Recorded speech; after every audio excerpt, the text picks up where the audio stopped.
অত্যন্ত দুর্ভাগ্যের ব্যাপার। আমি দু একজনের কাছে ফোন করে জানতে চেয়েছিলাম, ঢাকা সহ সারা দেশে আমাদের পোস্টারগুলোর উপরে পোস্টার লাগান, আর কোন জায়গা কি আপনাদের চোখে পড়ে না? একজন হাসতে হাসতে তাদের লোক বলেছিল, মাসুদ ভাই কি বলবেন, দুঃখের কথা, দলে তো এখন কর্মী নাই, ভারতের সন্ত্রাসী এবং কতিপয় টোকায় শ্রেণীর লোক দিয়ে কাজগুলো করাতে হয়। ওরা তো জানে না কোনটা জামাতের পোস্টার আর কোনটা আমাদের পোস্টার আর কোনটা অন্যদের পোস্টার। আপনারা এই দেউলিয়তের জায়গায় পৌঁছেছেন ঢাকা বিশ্ববিদ্যালয়ের নির্বাচনের পর, এই দেউলিয়ায় পৌঁছেছেন জাহাঙ্গীরনগরের পর, এই দেউলিয়ায় পৌঁছেছেন চট্টগ্রামের নির্বাচনের পর, এই দেউলিয়ায় পৌঁছেছেন রাজশাহী বিশ্ববিদ্যালয়ের নির্বাচনের পর।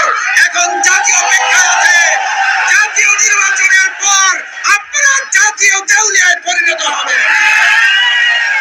লড়াই হয়েছিল দলখানা প্রশাসনের বিরুদ্ধেও, শেখ হাসিনাকে দেশ ত্যাগ করার আগেও দলখানা প্রশাসনকে পিলারের খাম্বার সাথে ঝুলিয়ে রেখেছিল জনগণ।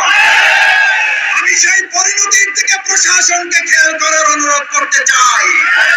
নতুন করে বাংলাদেশে আর কোন দলবাজ প্রশাসন তৈরি হোক, যারা নোয়াখালীর প্রকাশ্য মসজিদে কোরআন চর্চার উপর হামলা করার পর এখনো কাউকে গ্রেফতার করতে পারেন না, তারা জাতীয় নির্বাচন সুষ্ঠুভাবে করতে পারেন দেশের মানুষ দাবি করেন। আপনাদের গোয়েন্দা তৎপরতা কোন জায়গায় পৌঁছেছে?